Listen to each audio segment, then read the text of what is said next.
Hello guys, welcome to the channel. If your pay raise isn't enough, quit. Edit. This took place in 1992 to 1993.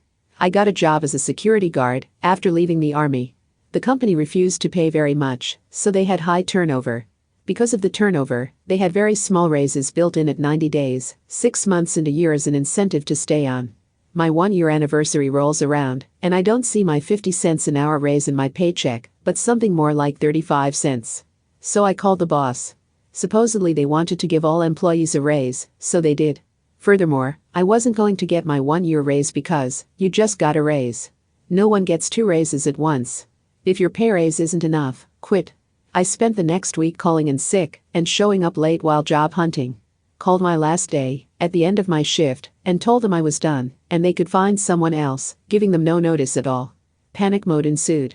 Everyone else was at 40 hours for the week and they hated paying overtime. One of the salaried managers had to cover for me. I'm a teacher now, near retirement. My raises are still shit. Another edit. The MC is the fact I quit, since they told me to, and did it in such a way that they were screwed for covering the position. The fact a salaried manager had to cover my shift for a couple days was the icing. Edit. There was a lot left out. I left that shitty job to become a computer network engineer after college. Did that for a bit under 10 years. The 2001 tech bubble burst put a lot of us out of work. I started teaching to put food on the table. After that I felt a calling and decided to stick with it. I'm now just a few years from retirement. I don't care if your dog peed on your notebook, you need to turn it in. This was years ago in high school, back in my chemistry class. I also had an 18-year-old senile mini poodle who would pee wherever he wanted to. We were working on these notebooks all year and would turn them in for a massive chunk of our grades. I had done maybe half of them, because I wasn't a good student back in the day. So it comes around to the end, and I'm frantically trying to fill stuff in with half of it being fake things I can't remember. It was late and I had my books on the floor near my desk. I went to sleep because I was so exhausted. Next morning I wake up and my dog has not only peed on my notebook, he got my math book and science book too. I went to school and told my teacher what happened. She didn't believe me, and looking back, quite right of her, but she did say I was the first to use this particular excuse. She said if I didn't bring in the notebook I would fail the class. I asked if she was sure. She said do it. So I went home and put the notebook in a gallon Ziploc bag and brought it to school. When the time came around to turn it in I put it on her desk. She stopped mid-sentence and stared at the book, her brain caught on the fact that the dog had actually peed on my notebook. Then she told me to throw it away and said she would be fair and give me a B grade for my notebook. I passed the class, thanks to my poodle peeing on my notebook. You won't listen to me? Wonder if you will hear this sploosh? On mobile, all that jazz. Also, this is what I witnessed my wife do and only had a small role in. My wife had her water break at home with our first kid. So we made the drive to the hospital, made pretty decent time if I do say so myself. Normally it takes about 30 to 35 minutes, but we did it in exactly 20, door to door. As she got out of my truck, there was a sploosh as more water gushed out. It soaked her pants and socks and shoes. It was pretty funny to see her standing there, soaked and having steam come off her pants and shoes. It was steaming because it was early March, so still below freezing. We go through the admitting process that I guess you can cut the line in when you're in active labor. We were told this after waiting for 4 others, but I digress. As we get up to labor and delivery, the nurse tells my wife she has to sit in the other chair, not the wheelchair I pushed her up in. My wife tries to say she should stay where she is but gets cut off. So she tries again and gets cut off yet again.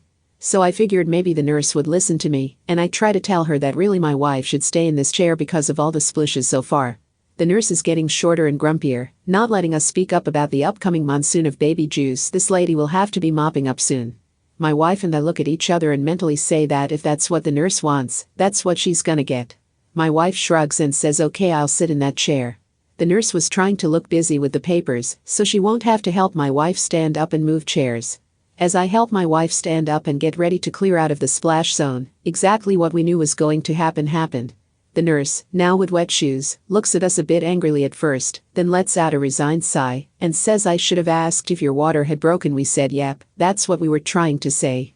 Then my wife and I squished and sloshed our way to the delivery room. A mere 4 hours and 23 minutes later we met our beautiful son. My neighbors wanted to call a professional to mark their property line. My parents agreed. This was a long time ago, but I remember it clearly. We moved into a community with tight space in between our house and our neighbors, and we didn't like them being able to see into our kitchen. We put up a bunch of plants, costing thousands, but my parents thought it would be worth it. A week later my parents awoke to the plants completely chopped down. My father was furious and marched down to our neighbor's house. He told my father the plants were on his property line, therefore he had total right to take them down. He warned that if anything were to go on his property again, he would report us to the authorities immediately. Later that day my father called the company that put in the plants, and with the warranty we could have them replanted next week for no charge. We made sure there was no way it was on our neighbor's property. However, a few days later we caught him chopping them down at 2 a.m. We called the police upon obstruction of property, and after a chat with my neighbor, he decided to call a professional and mark his property line. My father agreed. A few days later I got home to find orange tape in my neighbor's yard. Apparently, his fence was 11 feet over our property line. We watched as he took down his fence, completely furious. Within the next month we were enjoying our new space and privacy in our backyard, and my neighbor ended up losing 1/4 of his backyard. My neighbor ended up having to pay almost $10,000 for the destruction of our property, and we got to plant our plants again. TLDR, my neighbor chopped down our plants because he claimed we were on his property. After calling a professional he lost 11 feet of his backyard and had to pay for destruction of property, and we got to keep our plants. Like you, where you are. My very first job I got was a cart pusher at Walmart.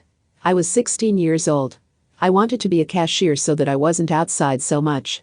After maybe 5 months working there I noticed that they are hiring for cashier position. I went to HR staffing and asked them if I could be enrolled in the training. They told me no, and said something along the lines of, "We are happy with having you where you are at." I was a bit of a chaotic little shit at that age, and the gears started turning me. "But you are hiring new people to be cashiers, right?" HR. Yes, me. So, if I was not employed here and I applied then I would be considered for the cashier position, is that right? HR. Well, yes, that is true, me.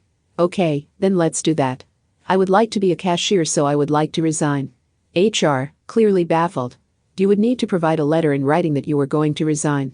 I wrote a letter of resignation on a post-it and handed it to HR. This was all at the beginning of my shift, mind you. Near the end of my shift I was asked to speak with HR.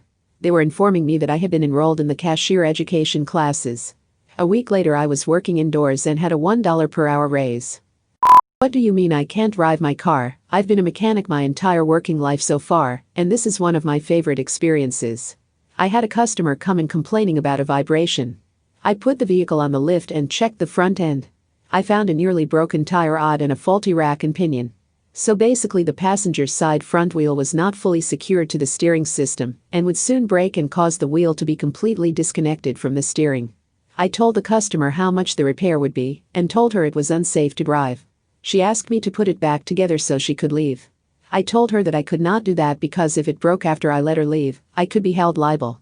She started yelling and screaming about calling the cops and suing me and how her cousin's brother knows a guy who's related to the chief of police and I'll be arrested. She calls the police and they come out. I show the officers the vehicle and they understood the safety concern. They told me to just put the car down and let her leave. I didn't even made her sign a statement declining crucial safety repairs.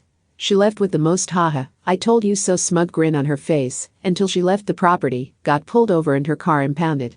They also gave her a ticket for reckless driving. I was so happy seeing her car get towed. Edit for clarification. The cops told her it was against the law to drive it. The state laws back then allowed me to do exactly what I did. I offered to discount the price of the repair and take payments. She still refused. And I don't care how well versed you think you are in the law, you don't know when or where this took place. And no, I won't tell you what state I am in, because I have already had several people message me saying they are going to try and find my shop just to harass and blast me. Please like and subscribe to the channel. See you in the next video.